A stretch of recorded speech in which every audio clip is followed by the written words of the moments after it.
Hi, ladies and gentlemen. I'm Yu-Wei from Cybersecurity Technology Center of National Taiwan University.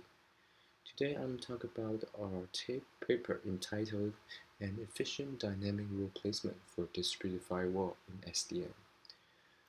Here's our outline. First, I will give a brief introduction of what is a distributed firewall and how to manage this distributed firewall in an SDN environment. And secondly, I will give a rough introduction about why it is important and what is the challenge of rule placement in this SDN distributed firewall. And in the following section, I will introduce our proposed algorithm, and I will integer linear programming formulation to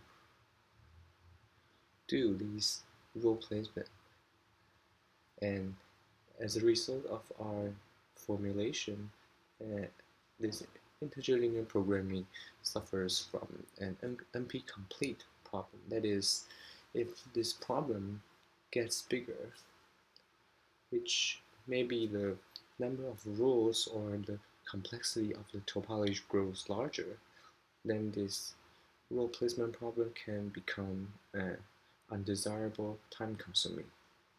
As a result, we have proposed this resource constraint splitting in order to address the high computation time of solving this integer linear programming problem. And last but not least, I will show our experimental result for this resource constraint splitting algorithm and how does our network perform at this rule placement. So first, by introducing the architecture of a distributed firewall and SDN supported switches, all the network devices now can become a firewall in an intranet.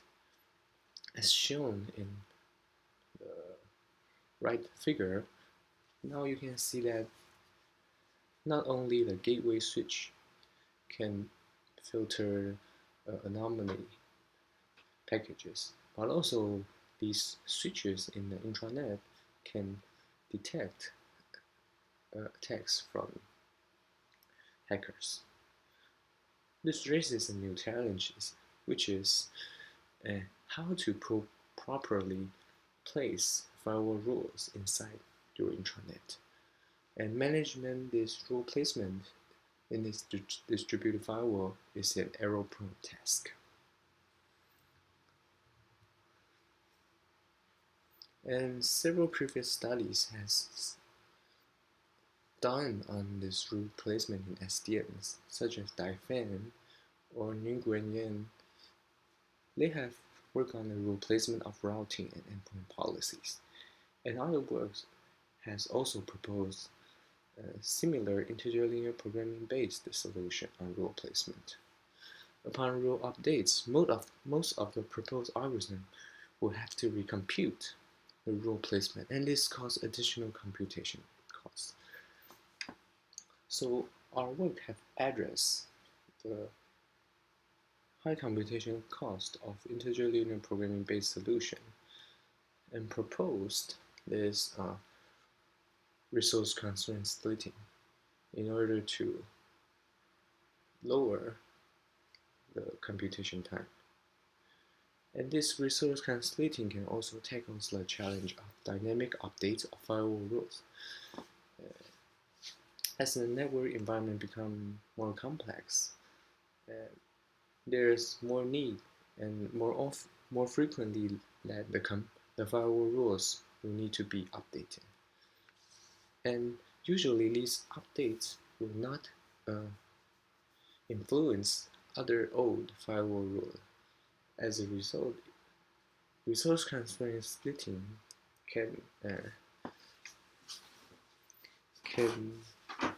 let you minimize your time taken to recompute the rule placement. Also, this study conducts experiment in an emulated internet environment, mainnet, to compare the performance with that of the previous studies. Okay, and this is our proposed algorithm. In our integer linear programming formulation, we have a decision variable, that is v I k, and this is a binary variable that indicates whether a rule Ri is placed on a switch Sk. Vik is equals to 1 if and only if Ri is placed on Sk. And there are also two constraints, rule protection constraint and T-can limit constraint. And here's a figure to illustrate it. What is the path? What is the path? For a firewall rule like this, it filters, it allows the package of protocol SMTP to mail server, from mail server to internet. And this firewall rule has defined paths inside an intranet, for example, as shown on the right, with router 1, WAN 1, gateway 2, gateway 1, and router 1, WAN 2, gateway 2, gateway 1, and router 1, WAN 1, gateway 3, router 1, WAN 2, gateway 3, etc. So the path defined by a firewall rule is that from the source to all the possible paths that from the source that the package will pass through from the source to the destination. Okay, so here comes two constraints. The first constraint is rule protection constraint. This constraint defines that for all paths, and this path is defined in the previous slides, it is a list of SDN devices, and it's a set of paths determined by a firewall rule, and the summation of rule placement must be greater than 1. And what this means is that the rule must be placed somewhere along the paths, and this path is all the possible paths that the package might go through. As a result, this constraint will enforce that all the package matched by this firewall rule will be enforced by the matched package, will be enforced on the matched package. And secondly, for every SDN devices, TCAN memory is a precious resource, and we'll have to limit the TCAN memory, and we will have to limit the rule placement on each SDN devices. And this is the meaning of TCAN limit constraint. Well, we have this objective function that minimizes the wasted bandwidth and memory consumption. The wasted bandwidth is the bandwidth that induced by the placement of firewall rule. Let me give you an example. If the firewall rule is placed further upstream on the path, then the matched package will be dropped or filtered earlier. As a result, it can save some of the intranet bandwidth. So this is the meaning of wasted bandwidth. And memory consumption is quite straightforward. It is that the rule placed on all SDN devices. And however, this formulation of rule placement is NP complete. So we have proposed to use resource constraint splitting to split this integer linear programming problem into multiple small problems.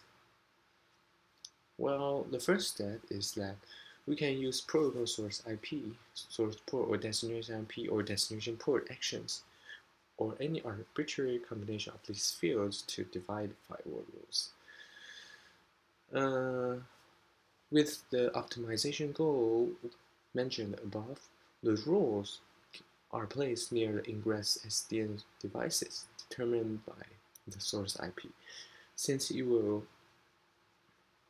it can minimize the wasted bandwidth. And most of the firewall rules have the source IP of the internet, that they are filtering network package from the internet.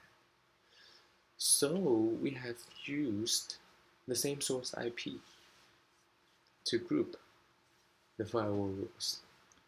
And this method of dividing rules makes the integer linear programming separable, and the placement of various subset of firewall rules is formulated as several small ILP problems.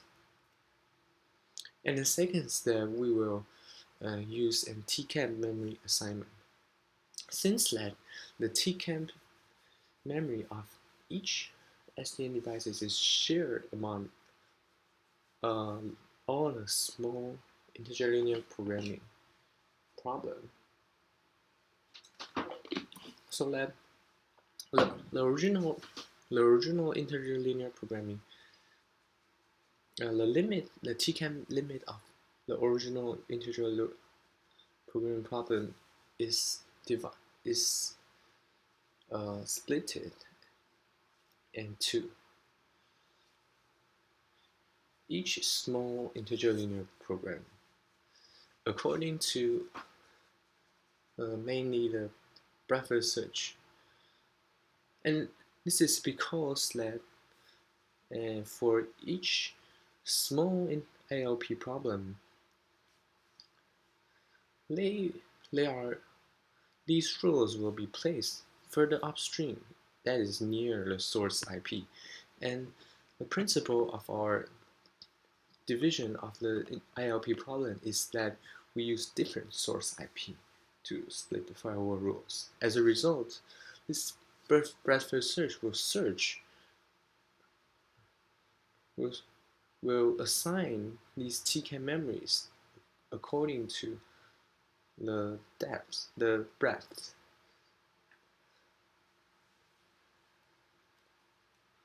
Okay, and the last step is that we will split the original large ILP problem into multiple ILPs, and these ILPs are splitted according to their different source IPs. Okay. In the following section, I will explain what our experience are. We conduct experiments on the computation time for solving an ILP and multiple ILPs by using this resource constraint splitting for dynamic update. We also perform network simulations with realistic network topology and compare the network performance in terms of latency and throughput with all other studies and rule distribution in SDN. And on the right, this shows a specific network topology we use. We use network topology from the Internet Topology Zoo, and this is the BT Asia Pacific Network topology. Okay. So the complexity involved in rule distribution is dominated by two factors: the numbers of firewall rules and switches. Here we tested different computation time with the growing number of rules. On the left column, we can see that the original ILP problem will cause an exponential time, especially when the number of rules grows to 40,000. And for our resource constraint splitting, and the computation time is a bit more steady growth. And also, we have conducted an experiment to compare the computation time to solve an ILP versus the number of switches. And this shows the similar trend. that the computation time of complete ILP is exponentially growth, and the computation time of our resource constraint splitting is more linear. Also, we have compared the computation time with previous study. And we can see that on the leftmost column,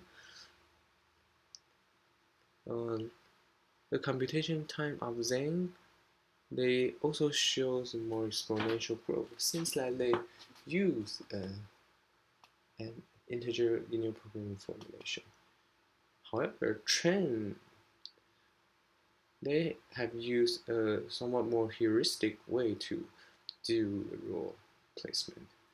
And our RCS, resource constraint splitting, can maintain similar computation time with that of trains. Last but not least, I will show some of the network performance compared with these two previous work. So we have compared two network performance. First is throughput and the second is latency. We can see that the throughput inside our network topology after rule placement is more resistant to the growing number of firewall rules, which is green, shown in this figure. And as the number of rules grows, the other two work have a significantly lower throughput. Also, for the latency, while Zhang's rule has more similar latency with us, but it increased when the number of rules increases to 25,000. To sum up, we presented the RCS algorithm that can provide the same solution for ILP-based rule placement problem. We reduced computation time in order to deal with dynamic update of firewall rules. Our distributed firewall showed better performance than those of several previous studies in terms of higher throughput and lower latency. In the future, weights can be added to different factors in the objective function. Also, different schemes for gauging firewall rules can be exposed. Okay, thanks for your time and attention. And the following page is our reference in this presentation. Okay, thanks.